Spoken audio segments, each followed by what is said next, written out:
আসসালামু আলাইকুম। সারামণি ইউটিউব চ্যানেলে আপনাদের জন্য আজকে নিয়ে এসেছি মুরগির ঝাল ভুনা রেসিপি। তো আমি এখানে প্রথমে হাফ কাপ তেল দিয়ে দিচ্ছি। এটা একটু আমি গরম হওয়া পর্যন্ত অপেক্ষা করব, যাতে তেলটা একটু গরম হওয়ার পরে আমি এর ভেতরে দিয়ে দেব গোটা গরম মশলা কিছু। আমি লিখে দিচ্ছি গরম মশলাগুলো: 2টা তেজপাতা, 5-6টা এলাচ এবং 5-6 টুকরো দারুচিনি আর 3টা লবঙ্গ দিয়েছি। আমি এটা একটু ভালোভাবে তেলের ভিতরে ভেজে নেব, যাতে এটা থেকে সুন্দর একটা ঘ্রাণ বের হয়। এটা তেলের ভিতরে প্রথম ভেজে দিয়ে দেখবেন, আশা করি অনেক সুন্দর একটা ঘ্রাণ পাবেন। তো আমি যখন এটা পুড়ে যায় না যেন, ততক্ষণ রাখা যাবে না। তারপর আমি 2 কাপ পেঁয়াজ কুচি দিয়ে দিচ্ছি। 2 কাপ পেঁয়াজ কুচি দেবার পর আমি এটাকে ভেজে নেব। চুলার হিট হাই হিটে রেখে আমরা রান্না করলে সব সময় যে কোনো ধরনের তরকারি মজা লাগে। তো আমি এখানে হাই হিটে রান্না করছি। আর পেঁয়াজটাকে আমি কুচি করে দিয়েছি, বেটে দেই নেই। তো আমি এটাকে বেশি হালকা গোল্ডেন করে ভেজে নিব। অনেক বেশি ভাজা যাবে না, তাহলে মাংসের টেস্টটা তিতা হয়ে যাবে বা কালারটা অনেক বেশি গাঢ় হয়ে যাবে। তো আমি এভাবে ভেজে নিয়েছি, আপনারা দেখতে পাচ্ছেন। তো আমি এটা ভেজে নিয়ে এর ভিতরে কিছু বাটা মশলা দিয়ে দেব। এর ভিতরে আমি নিয়েছি 2 চা চামচ রসুন এবং 1 চা চামচ আদা বাটা। এটাকে আমি প্রথমে তেলের সাথে ভালো করে কষিয়ে নিতে হবে, যাতে এর থেকে কোনো ধরনের ব্যাড স্মেল না আসে বা কাঁচা কাঁচা গন্ধ না আসে। তো আমি এটাকে প্রথমে তেলের ভেতরে কষিয়ে নিচ্ছি। আপনারা দেখতে পাচ্ছেন খুব ভালোভাবে সময় নিয়ে এটাকে কষাতে হবে, কারণ এখন যদি কাঁচা গন্ধ থেকে যায় তারপর পরেও এটা একটা গন্ধ থেকে যায় আমার মনে হয়। তারপর এটাকে আমরা আবার পানি দিয়েও বা গুঁড়া মশলা দিয়েও অনেকটা কষিয়ে নেব।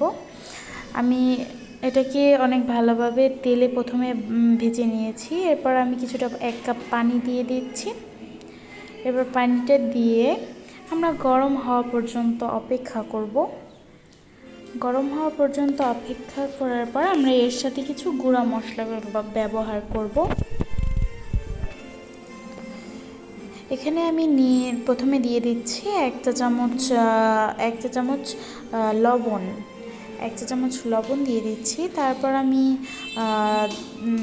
আমি দিয়ে দেব 1.5 চা চামচ জিরার গুঁড়া আর 1 চা চামচ ধনিয়ার গুঁড়া আর 1 চা চামচ হলুদের গুঁড়া আর 2 চা চামচ মরিচের গুঁড়া।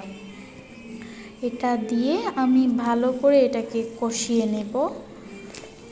বারবার পানি দিয়ে 3 থেকে 4 বার কষাতে হবে। এটা 3 থেকে 4 বার কষালে ইনশাল্লাহ কোনো গন্ধ থাকবে না, কোনো ব্যাড স্মেল আসবে না, ভালো লাগবে ইনশাল্লাহ। আপনারা এই ধরনের রান্না করে খেয়ে ইনশাল্লাহ আমার চ্যানেলটাকে সাবস্ক্রাইব করে দিন। আমি আগে করতে বলছি না, আপনারা এইভাবে রান্না করে খেয়ে যদি ভালো লাগে তাহলে করবেন। হ্যাঁ, আপনারা দেখতে পাচ্ছেন আমি এভাবে কষাচ্ছি, তেলটা উপরে ভেসে ওঠা পর্যন্ত আমি কষাবো। তারপর আবার পানি দিয়ে দেব 1 কাপ এর ভেতরে। তারপর আমি আবার কষিয়ে নেব ভালো করে।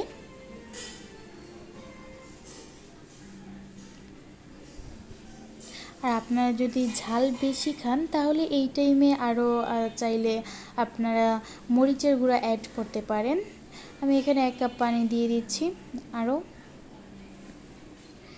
আবার এটাকে কষাবো ভালো করে। আমি যেহেতু মুরগিটা ভেজে নেই তাই আমি এই মশলার ভিতরে দিয়েই কষাবো। মুরগি দিয়ে দিচ্ছি। আমি 2 কেজি মুরগির অর্ধেকটা 1 কেজি নিয়ে নিয়েছি এখানে। এটাকে ভালো করে কষিয়ে নেব। আমরা এখানে কোনো ধরনের পানি অ্যাড করব না। আমরা এটাকে এখন চুলোর আঁচটা আমরা মিডিয়াম আঁচে রেখে আমরা এটাকে ঢেকে ঢাকনা দিয়ে আমরা এটাকে বারবার কষিয়ে নেব। আপনারা দেখতে পাচ্ছেন আমরা পানি না দিলেও মাংসটা থেকে অলরেডি পানি ছেড়ে দিয়েছে। এই পানিটাই আমাদের কষানো হয়ে যাবে। তো আমি এখানে বারবার ঢাকনা উঠিয়ে বারবার নেড়ে চেড়ে দিচ্ছি, যাতে নিচ থেকে লেগে না যায়। নিচ থেকে লেগে গেলে মাংস থেকে খুব বাজে একটা গন্ধ আসে। তো আমি এখানে 2টো আলু কেটে দিয়েছি। যাতে মানে পরে সিদ্ধ করতে আমরা বেশি পানি দিব না, যাতে এখন সিদ্ধ অর্ধেকটা হয়ে যায়, পরে পানি দিলে পুরোটা সিদ্ধ হয়ে যাবে ইনশাল্লাহ। আপনারা চাইলে আলু দিতে পারেন বা নাও দিতে পারেন। আমরা যেহেতু মুরগির আলুটা একটু বেশি পছন্দ করি, তাই আমি এখানে আলু দিয়ে দিয়েছি। তো আমি আলুটাকে আর মাংসটাকে খুব ভালো করে কষাবো যতক্ষণ না তেল ভেসে ওঠে। দেখতে পাচ্ছেন তেল ভেসে উঠেছে, তাই আমি এখানে পানি দেব। 3 কাপ পানি দিয়ে দিয়েছি। আমাদের মুরগিটা কষানোর সময় সেদ্ধ অনেকটা হয়ে গেছে 80%। তো আমরা এখানে শুধু ঝোল যতটুকু রাখবো, আর আলু সিদ্ধ হতে যতটুকু পানি লাগবে আমরা ততটুকু পানি দিয়ে দিব। পানি দিয়ে ভালো করে মিশিয়ে দিচ্ছি।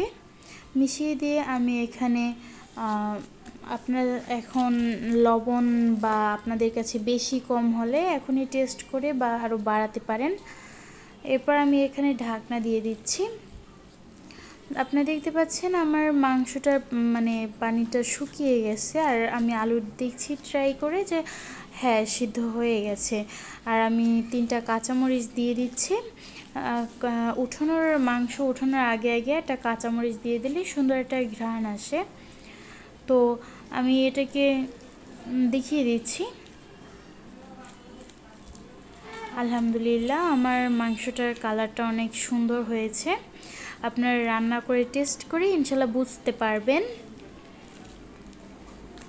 আমি এতটুকুই ঝোল রাখতে চাচ্ছি, তাই আমি এখনই উঠিয়ে ফেলবো। আপনারা যদি আরও ভুনা করতে চান তাহলে আরও কিছুক্ষণ চুলার উপরে রাখতে পারেন। এটা হচ্ছে আমার মুরগিটার কালার হয়েছে। আপনারা ইনশাল্লাহ মুরগিটা রান্না করে খেয়ে আমাকে আমার চ্যানেলটা সাবস্ক্রাইব করে দিয়েন। আপনাদের আগে দেবার দরকার নেই। আল্লাহ হাফেজ।